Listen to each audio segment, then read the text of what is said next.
أعوذ بالله من الشيطان الرجيم بسم الله الرحمن الرحيم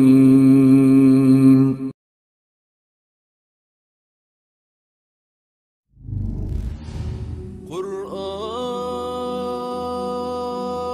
كريم محفوظ والمؤمن اللي يفوز يشفع له في البلوى ونستعينه ونستغفره ونؤمن به ونتوكل عليه ونعوذ بالله من شرور أنفسنا ومن سيئات أعمالنا من يهده الله فلا مضل له ومن يضلل فلا هادي له ونشهد أن لا إله إلا الله وحده لا شريك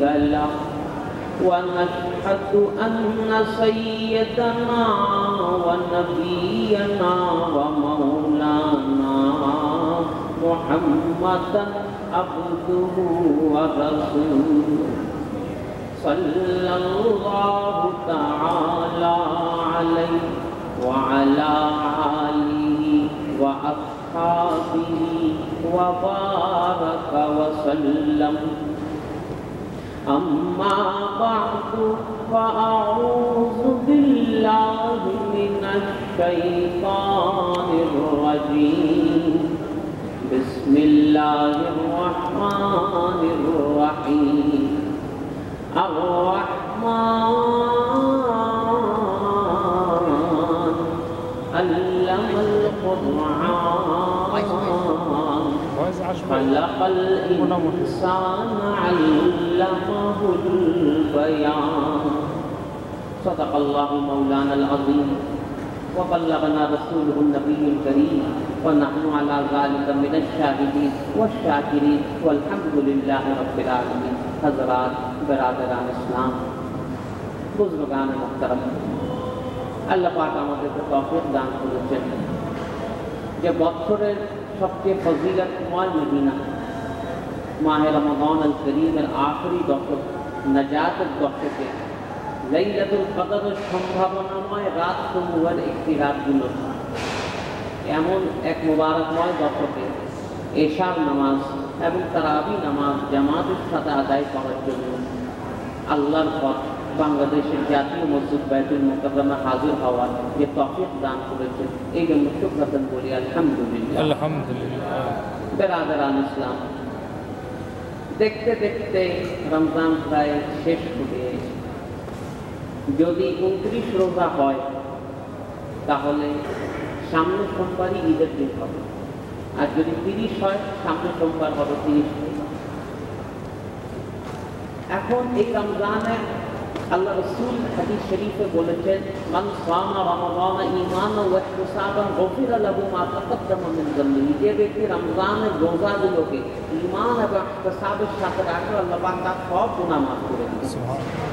মান কামা রমাদান ঈমানান ওয়া ইহতিসাবান গফিরা লাহু মা তাকাদ্দামা মিন যামবিহি। যে ব্যক্তি রমজানের রাতের কিয়াম অর্থাৎ রাতের নামাজ সহিভাবে পালন করলে আল্লাহ পাক তার সব গুনাহ মাফ করে দেন। আর সাথে সাথে আরো একটা হাদিস মান কামা লাইলাতুল কদরি ঈমানান ওয়া ইহতিসাবান গফিরা লাহু মা তাকাদ্দামা মিন যামবিহি। যে ব্যক্তি লাইলাতুল কদরের রাতগুলোতে ঈমান এবং ইহতিসাবের সাথে আল্লাহ পাক তাকে মাফ করবেন এই নিয়তে ইবাদত বন্দেগি করলে আল্লাহ পাক তার সব গুনাহ মাফ করে দেন। আল্লাহ পাকের মেহেরবানিতে এইরকমই একটা নুরানি সময় আমরা উপস্থিত হয়েছে যেখানে রহমতের বাড়িধারা নাযিল। হাজিরিন, আপনাদের সম্মুখে আজকে ইনশাআল্লাহ তারাবি নামাজ হাফেজ সাহেবরা 27তম পারা তেলাওয়াত করবেন। শেষের দিকগুলোর পারাগুলোতে একসাথে অনেকগুলো সূরা রয়েছে, 6টা সূরা রয়েছে এবং একটি সূরার অর্ধেক অংশ 27 পারা রয়েছে। সবগুলোর ব্যাপারে আলোচনার সময় হবে না, গুরুত্বপূর্ণ কিছু কিছু আয়াত নিয়ে ইনশাআল্লাহ আলোচনা করব। 27 পারার শুরুর দিকেই একটি আয়াত রয়েছে, শেষের দিকে, যেই আয়াতে কারিমা শুনে নাই এমন মুসলমান পাওয়া মুশকিল। अल्लाह फरमाते हैं वमा खलक़तुल जिन्ना वल इंसा इल्ला लियअबुदून, আমি মানুষ এবং জিন জাতিকে সৃষ্টি করেছি কেবলমাত্র আমার ইবাদত বندگی করার জন্য। একটা সহজ প্রশ্ন আপনাদের করতে চাই, নিজে একটু চিন্তা করে দেখুন। এই যে রমজান আমরা রোজা রাখছি, সাহরিতে উঠছি, তারাবি পড়ছি, এই যে একটু পরই আবার তারাবি নামাজ পড়ে বাসায় যাবো, খানা খেয়ে আবার ভোর রাতে উঠবো, সাহরি খাবো। তো এই যে প্রসেসগুলো হচ্ছে, এগুলো করতে কি আমাদের খারাপ লাগে না ভালো লাগে? ভালো লাগে। কেন ভালো লাগে? এর কারণ হচ্ছে আমরা সারাটা দিন আল্লাহর ইবাদতের মধ্যে মশগুল রয়েছে। আল্লাহর ইবাদত থেকে গাফিল হওয়ার সুযোগ নেই। আপনার সুযোগ কই? 5 ওয়াক্ত নামাজ তো ভাই সারা বছর ফরজ, বাড়তি হিসাবে তারাবি নামাজ রয়েছে, এবং বাড়তি হিসেবে সাহরি আছে, ইফতারি আছে, আখেরি দশকে ইতিকাফ আছে, সাদকাতুল ফিতর আছে, দান খায়রাত, এগুলো তো আলাদা রয়েইছে, এগুলো তো চলতেই আছে। অর্থাৎ আল্লাহর ইবাদত থেকে দূরে থাকার কোনো ফুরসত নাই। তাই যেহেতু আমরা আল্লাহর ইবাদতে মশগুল থাকি, তাই এটা স্বাভাবিক বিষয় যে এই কাজ করার জন্য আল্লাহ আমাদের তৈরি করেছেন, তার ইবাদত করার জন্য ওই কাজটা যখন আমরা ভালোভাবে করি, তখন স্বাভাবিকভাবে অন্তরে একটা প্রশান্তি কাজ করে। এই কথা বুঝতে পেরেছেন? আপনি নিজে চিন্তা করে দেখুন না, অন্যান্য সময় 2-3 ঘন্টা পানি না খেলে একটু পিপাসা লাগে, লাগে তো, কিন্তু রমজানের সময় ইফতারি, এখন তো 6:51-52 আমরা ইফতারি করি, 6টা বাজলে আর 1 ঘন্টা বাজে, তখন একরকমের খুশি লাগে না যে সারাদিন প্রায় 14.5 ঘন্টা রোজা রাখলাম আর 1 ঘন্টা। এরপর যে আপনি ঠান্ডা পানি খাবেন, ওর মধ্যে যে জায়গা রয়েছে, ওই পানি সারা বছর খেলেও আপনি ওই মজাটা পাবেন না। কেন পান? কারণ আপনি আল্লাহর ইবাদত করছেন, সারাটা সময় আপনি আল্লাহর ইবাদতে মশগুল রয়েছেন। এবং আরো একটা জিনিস মুসলমানদের জন্য আল্লাহ পাক এত আসান করে দিয়েছেন একটা জিনিসটা, সেটা হচ্ছে আপনি যদি দুনিয়াবি কাজগুলোকে সহিভাবে পালন করেন, আপনি ব্যবসার সাথে জড়িত রয়েছেন, চাকরি বাকরির সাথে জড়িত রয়েছেন, বৈধভাবে করেন, হালালভাবে করেন, আল্লাহ পাক সেটাকে ইবাদত হিসেবে কবুল করে দেবেন। এমন না যে সব সময় জিকির ফিকিরে থাকতে হবে। আল্লাহ পাক চাকরি বাকরি ব্যবসা বাণিজ্য সব কিছু সুযোগ উন্মুক্ত করে রেখেছে। শর্ত হচ্ছে হালালভাবে করতে হবে। যখন নামাজের সময় আসবে সব বাদ দিয়ে আগে নামাজ পড়বেন, এরপর চাকরি বাকরি ব্যবসা বাণিজ্য। আমার পরে দাদা যান হুজুর মুফতি সাহেব হুজুর রহমতুল্লাহ আলাইহি, যিনি আমাদের এই বাইতুল মোকাররমের খতিব আউয়াল ছিলেন, মুফতি আমিনুল আহসান বরকতি, উনি একটা ফার্সি শের করতেন, 10 বাকাত দিল বায়ার। 10 মানে তোমার হাতটাকে দুনিয়ার মধ্যে লাগায় দাও, আর দিল, তোমার দিলটা দুনিয়াতে লাগাবে না, দিল বায়ার, দিলটা আল্লাহর কাছে রেখে দাও। দুনিয়া তুমি আল্লাহ, তুমি হাত দিয়ে দুনিয়াবি সব কাজ করতে থাকো, কিন্তু দিলটা তুমি আল্লাহ রাব্বুল আলামিনের কাছে সারেন্ডার করে দাও। যখনই আযান হবে, যখনই ইবাদতের কোনো কাজ হবে, সব কাজ বাদ দিয়ে আমাদের প্রথম এবং প্রধান কাজ হচ্ছে আল্লাহ পাকের ইবাদত বন্দেগী করা। আজকে আপনাদেরকে তারাবি নামাজ অত্যন্ত শ্রুতিমধুর লাগে, কারণ কোরআনুল কারীমের সবচেয়ে সুন্দরতম তেলাওয়াতের যে আয়াত সূরা আর-রহমান ইনশাআল্লাহ সে তেলাওয়াত করা হবে। তো এই আয়াতে, এই সূরা রহমানে হয়তো 8 রাকাত থেকে 12 রাকাত এর মাঝামাঝি হাফেজ সাহেব তেলাওয়াত করবেন, কারণ এই সিকুয়েল অনুযায়ী, এই ধারাবাহিকতা অনুযায়ী হয় সেভাবেই হবে। তো এই সূরা রহমানেরও প্রেক্ষাপট রয়েছে। আল্লাহ পাকের সিফাতি নাম আমরা জানি 99টা, তবে শুধু 99টা নয়, একটু বেশি থাকতে পারে। শুধু 99টা না, হয়তো অনেক ওলামায়ে কেরামরা দিয়েছেন একটু বেশি হয়তো থাকতে পারে। আমরা প্রসিদ্ধ 99টা নাম জানি।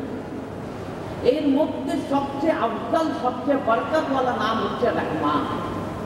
আল্লাহ পাকের বাদ বাকি সব নামের ফজিলতের চেয়ে এই রহমান নামের ফজিলত সবচাইতে বেশি। এর একটা কারণ রয়েছে। এর কারণ হচ্ছে আল্লাহ পাক যদি আপনার উপর দয়াশীল হন, আর কোনো কিছু দরকার আছে? আর কোনো কিছু দরকার আছে? একবার আল্লাহ পাকের রহম নজর যদি আপনার উপর পড়ে যায়, আর কোনো কিছুরই কিন্তু আপনার দরকার নেই। কিন্তু আল্লাহ পাকের রহমতের দুইটা রূপ আছে।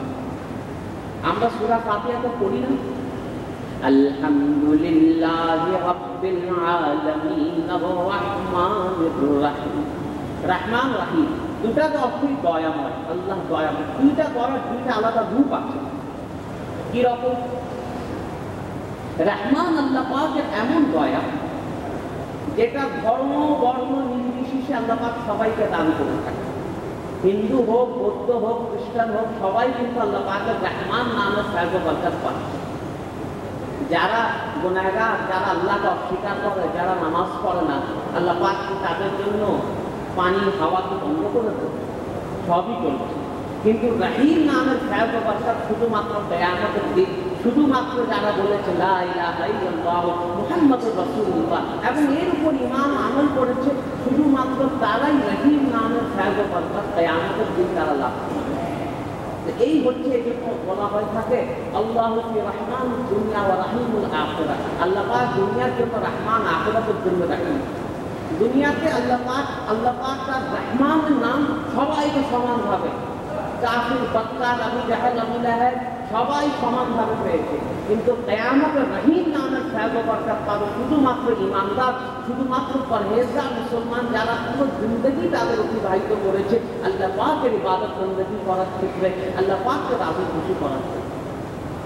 এই সূরা রহমান নাযিলের একটা শানে নুজুল রয়েছে। সূরা রহমানের ক্ষেত্রে যখন সাহাবায়ে কেরামদের মধ্যে, আগেকার যুগে কুরাইশদের মধ্যে, আমরা মুসলমানদের একটা দস্তুর, যে কোনো কাজ আমরা শুরু করি কিভাবে? বিসমিল্লাহির রহমানির রহিম। কাফিররা বলতো বিইসমিহি তাআলা, বিইসমিহি তাআলা, আল্লাহর নামে শুরু করতো। যখন মুসলমানরা বিসমিল্লাহির রহমানির রহিম বলা শুরু করলো, তারা আপত্তি জানানো শুরু করলো রহমানকে, রহিমকে। আমরা তো কোনো রহমান রহিম চিনি, আমরা কোনো রহমান রহিম চিনি না। তারা রহমান নামকে পছন্দ করতো। এখন আল্লাহ পাকের একটা শান, কাফিররা যেটা অপছন্দ করবে আল্লাহ পাক সেটা আরো বেশি করবে। তোমার রহমান নামটা পছন্দ নয়, আমি রহমান নামেই একটা সূরা দিয়ে দিচ্ছি, কি করবো? তোমাকে আমার রহমান নাম পছন্দ নেই, সূরা রহমান নামে আমি দিয়ে দিচ্ছি। এবং সূরা রহমানের যে কারিশমা, যেই জোশ, যেই জজবা যখন কারি সাহেব তেলাওয়াত করেন, ফাবিআইয়ি আলাই রাব্বিকুমা তুকাযযিবান, এবং তোমরা তোমার রবের কোন নিয়ামতগুলো অস্বীকার করো। এই আয়াতের কালিমা যখন তেলাওয়াত হয়, মনের মধ্যে এক আলাদা রকমের আবেগ সৃষ্টি হয়। এই আয়াত কোরআনুল কারীমে সূরা রহমান ৩১ বার আল্লাহ পাক উপস্থাপন করেছেন। ৩১ বার। এই যে উপস্থাপন করেছেন, এর মধ্যে একটা উদ্দেশ্য রয়েছে। যখন সূরা রহমানের নজুলের কথা হচ্ছিল, তখন তারা অস্বীকার করতো আল্লাহ পাকের অস্তিত্বকে। এবং কাফিররা এক আযযাব মানুষ ছিল, মুসাইলামাকে, তারা সে সাফি মানুষ ছিল, দানশীল, সে বলা শুরু করতে থাকলো যে অমুক মানুষকেই তো আমরা রহমান হিসেবে জানি। এর জবাব হিসাবে আল্লাহ পাক নাযিল করলেন সূরাতুর রহমান।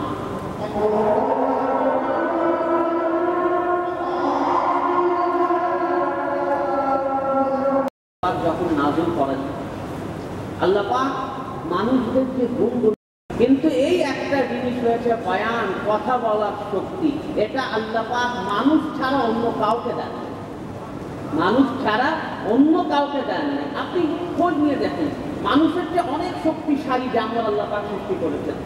হাতি রয়েছে, গন্ডার রয়েছে, নানা রকম শক্তিশালী আল্লাহ পাক তৈরি করেছেন। এমনকি পাওয়া যায় আল্লাহ ডাইনোসর একদিকে ছিল।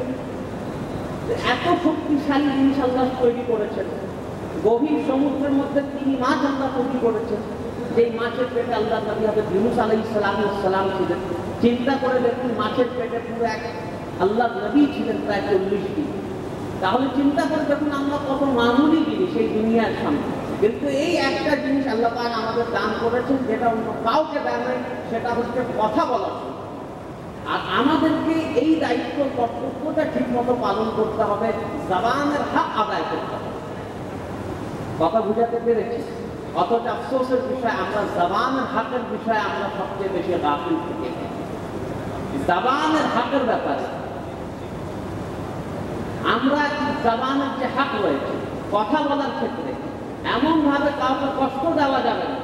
আমরা সবসময় কথাবার্তা এমনভাবে বলি, প্রায় আমরা অনেক সময় খেয়াল করি না, এবং মুখ দিয়ে মানুষ বান্দাদেরকে এত বেশি কষ্ট দেয়। একটা হাদিস শরীফ আল্লাহ রাসূল বলেছেন, তুমি তোমার শরীরের 2টা অঙ্গের হেফাজতের দায়িত্ব নাও, পুরো শরীরকে বাদ বাকি আমার কাছে জামিন দিয়ে দাও। সেটা হচ্ছে তোমার জবান আর তোমার লজ্জাস্থান। এই 2টা অঙ্গের হেফাজতের কাজ তুমি করবা, বাদ বাকি পুরো শরীরের জামিনদার আমি আল্লাহ রাসূল নিজে হয়ে গেছি। তাহলে এই 2টা জিনিসের ব্যাপার আল্লাহ রাসূল আমাদের অধিকতর সাবধান হতে বলেছেন। এই জিনিসটা কিন্তু খেয়াল রাখবেন মেরে দোস্ত। এবং জবানের মাধ্যমে আপনি চিন্তা করে দেখুন আপনি কত নেকি কামাই করতে পারবেন, কত সওয়াব আপনি হাসিল করতে পারবেন।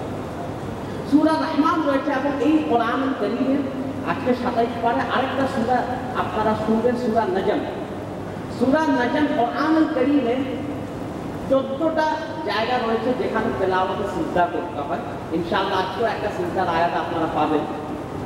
তো সিজদার আয়াতের সর্বপ্রথম সূরা নজমে নাযিল হয়েছিল এবং এর ঘটনা এমন ছিল, নবুয়তের 5ম বছর ছিল। আল্লাহ রাসূল প্রাথমিক সময়ে শুধুমাত্র মুসলমানদের মাঝখানে ইসলামের দাওয়াত প্রচার করতেন।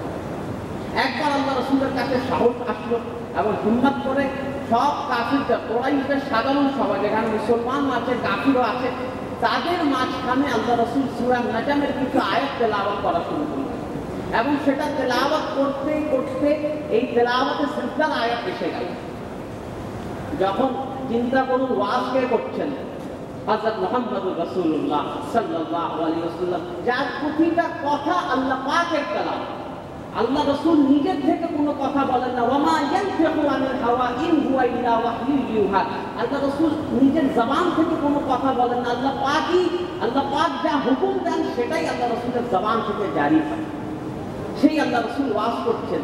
ওয়াজ যখন শেষ হলো, আল্লাহ রাসূলের আলোচনা শেষ হলো, আয়াতের সিজদার আয়াত যখন আল্লাহ রাসূল পড়লেন, আল্লাহ রাসূল সিজদা করলেন।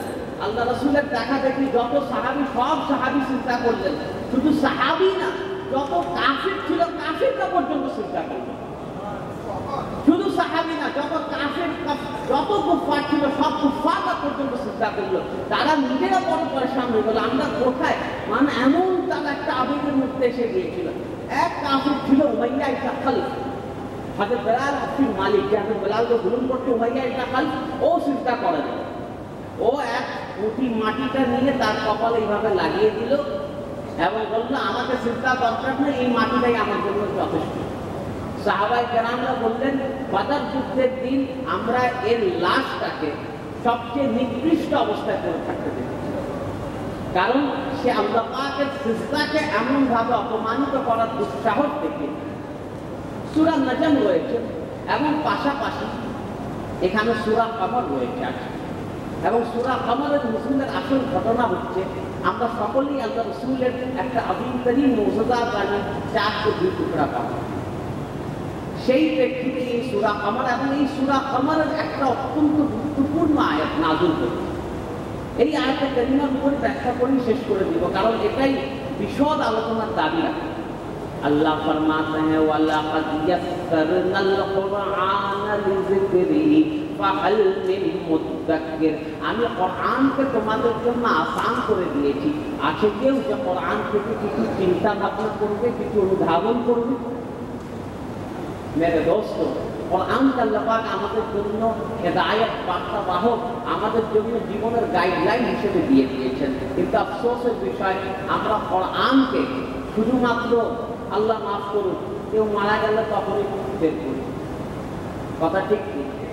রমজান মাস ছাড়া সারা বছর কোরআন শরীফ আলমারির থাকের উপর পড়েই থাকে, ধুলা জমে থাকে, আর কোনো খবর থাকে। কিন্তু এটা কি দায়িত্ব? আমাদের উচিত ছিল কোরআনকে আমাদের আসল সম্বল বানানো, কোরআন নিয়মিত তেলাওয়াত করা, এবং শুধু তেলাওয়াত করাই নয়, কোরআনের অর্থ বুঝে এবং সে অনুযায়ী আমল করার চেষ্টা করা। যদি আপনি না বুঝেন, একজন উস্তাদের সাহায্য নেন, একজন মসজিদের ইমামের সাহায্য নেন, কেউ কি আপনাকে মানা করবে না আমি সাহায্য করবো না? সবাই এগিয়ে আসবে আপনাকে সাহায্য করার জন্য। আপনি যদি কোনো মসজিদের ইমাম সাহেবকে বলেন, হুজুর আজকে সূরা ফিলটা আমি অর্থটা করলাম, আমি অর্থ ঠিক মতো বুঝি নাই, আমাকে বুঝায় দেন, এমন কোন ইমাম নাই যে আপনাকে মানা করবে, সঙ্গে আপনাকে আদর করে বসাবে এবং পুরো বিস্তারিত আপনাকে বলে দিবে। কিন্তু আফসোসের বিষয় এই ক্ষেত্রে আমাদের নিজস্ব উৎসাহটাই কম। এবং একটা কষ্টের বিষয়, আমরা ইংরেজি শেখার জন্য যত মেহনত করি, আল্লাহ কালাম শেখার জন্য তত মেহনত করি। ইউএসএ কানাডা ভিসা পাওয়ার জন্য, ইংলিশ শেখার জন্য মানুষের লাফালাফি শুরু হয়ে যায়। জান্নাতে ভিসা পাওয়ার জন্য কিন্তু কোরআন আল্লাহকে শোনাতে হবে। একটা জিনিস মনে রাখবেন, সব হিসাব কিতাব যখন শেষ হয়ে যাবে, আল্লাহ পাকের কালাম তাকে শোনাতে হবে। পুরো কোরআন শরীফ আল্লাহ পাককে শোনাতে হবে। এবং যে হাফেজ কোরআন, তার শান এমন থাকবে, যত আয়াত সে আল্লাহ পাককে শোনাতে পারবে, জান্নাতের তত স্তর বিশিষ্ট মাকাম আল্লাহ পাক তাকে দান করবে। যে হাফেজ কোরআন, সে সর্বোচ্চ স্তরে চলে যাবে। তাহলে একটু চিন্তা করে দেখুন তো, আমরা কি 100 আয়াত আমাদের মুখস্থ আছে? ৬,২৩৬টা আয়াত, ৬,৬৬৬ বলা হয়, প্রকৃতপক্ষে ৬,২৩৬টা আয়াত। আমাদের কি 100 আয়াতের মুখস্থ আছে? কিভাবে আমরা আল্লাহর কাছে মুখ দেখাবো?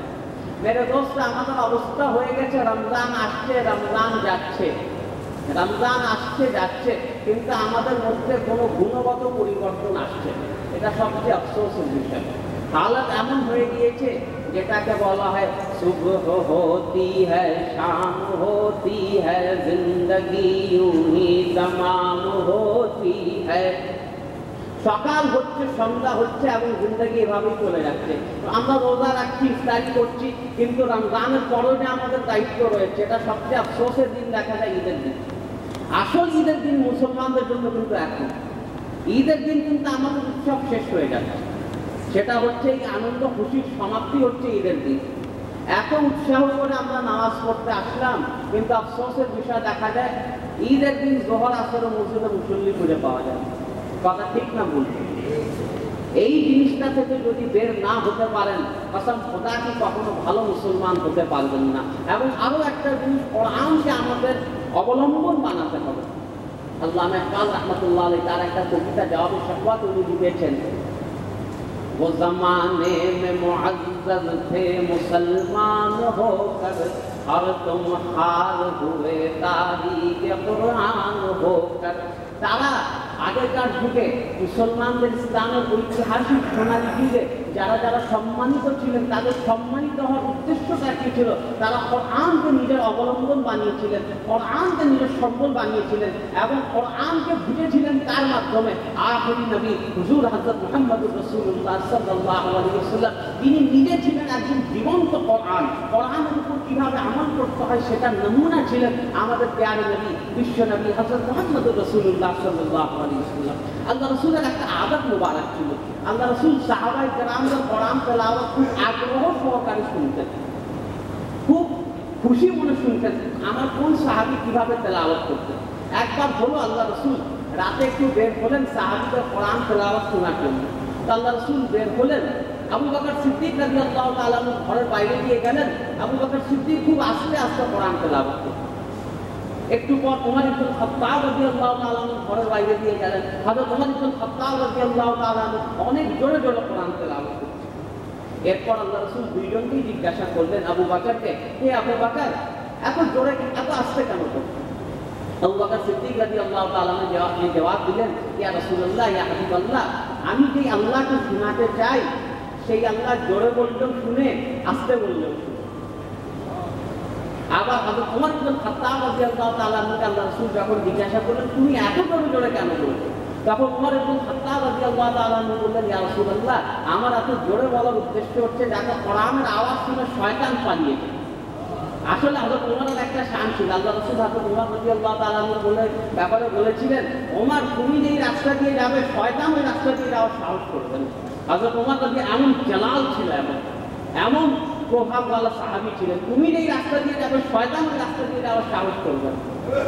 তো হযরত ওমর ইবনে খাত্তাব বলেন, আমি এই জন্য এত জোরে বলি। এখন কোরআন একটা সুন্দর নজরিয়াতে উত্তম কণ্ঠে পড়তে হবে। তো এই জন্য আল্লাহ রাসূল দুই সাহাবীকে বললেন, তোমাদের দুইজনেরই নজরিয়া ঠিক রয়েছে। আবু বকরকে বলেন, আবু বকর, এত আস্তে করবে না, একটু আওয়াজটা উঁচা করে দাও। ওমর ইবনে খাত্তাবকে বললেন, এত জোরে করবে না, একটু আওয়াজটা নিচু করে দাও। অর্থাৎ একটা যাতে কোরআনের সাথে একটা সৌন্দর্য মাধুর্যতার সম্পর্ক থাকে। তাই মেরে দোস্ত এই বিষয়টাকে যাতে আমরা ভুলে না যাই এবং কোরআনকে সহিভাবে যাতে আমরা তেলাওয়াত করার চেষ্টা করি। রমজানের বাদ বাকি যে দিনগুলো রয়েছে আমাদের একনিষ্ঠ দায়িত্ব এবং কর্তব্য থাকবে যাতে বেশি বেশি করে আল্লাহ পাকের ইবাদত বন্দেগী করে তার করিব হয়ে যায়। এবং একটা জিনিস মনে রাখবেন, যারা রোজাদার রমজানের রোজা সহিভাবে রাখবেন, জান্নাত তো 8টা, ঠিক না? জান্নাতের কিছু কিছু আলাদা স্পেশাল ভিআইপি গেট থাকে। এয়ারপোর্টে যেমন থাকে না ভিআইপি টার্মিনাল, যেখানে আপনি খুব দ্রুত গতিতে প্লেনে উঠে যাবেন, জান্নাতে আল্লাহ পাক আপনি মুসলমানদের জন্য কিছু কিছু ভিআইপি গেট বানাবেন। যারা যাকাত দিবে তাদের জন্য একটা থাকবে, যারা নামাজ পড়বে তাদের জন্য একটা গেট থাকবে, রোজাদারদের জন্য একটা ভিআইপি গেট থাকবে যেটাকে বলা হয় বাবু দাইয়ান। এবং ওই দরওয়াজার বাইরে সাহাবায়ে ফেরেশতায়ে কেরামরা তারা আওয়াজ দিতে থাকবে, আইনা সাইমুন, আইনা সাইমুন, রোজাদার তোমরা কোথায় আছো? এই যে এখন ঈদের সময় বাসের কন্ডাক্টররা যেভাবে আওয়াজ দেন, ইনশাআল্লাহ যারা রোজা সহিভাবে রাখবেন ইনশাআল্লাহ আপনাদেরকে জান্নাতের দরওয়াজায় ফেরেশতারা আপনাদের ডাকতে থাকবে, রোজাদার কোথায় আছো তোমরা এইদিকে আসো, অন্য কোথায় যাওয়ার দরকার নেই, এই দরওয়াজা দিয়ে তোমরা জান্নাতে দাখিল হয়ে যাও। মেরে দোস্ত আর মাত্র কয়েকটা রোজা বাকি আছে, আমাদের চেষ্টা করতে হবে যাতে আমরা সহিভাবে বাকি রোজা রাখতে পারি। আল্লাহ পাক আমাদের সবাইকে সেইভাবে আমল করার তৌফিক দান করুন। রব্বানা তাকাব্বাল মিন্না ইন্নাকা আনতাস সামিউল আলিম, রব্বানা ফাগফির লানা যুনুবানা ওয়া কাফির আন্না সাইয়্যাতিনা ওয়া তাওফানা মা'আল আবরার।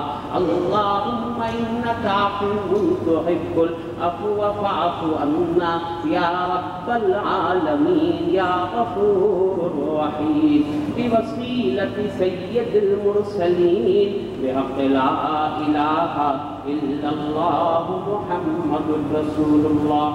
السلام.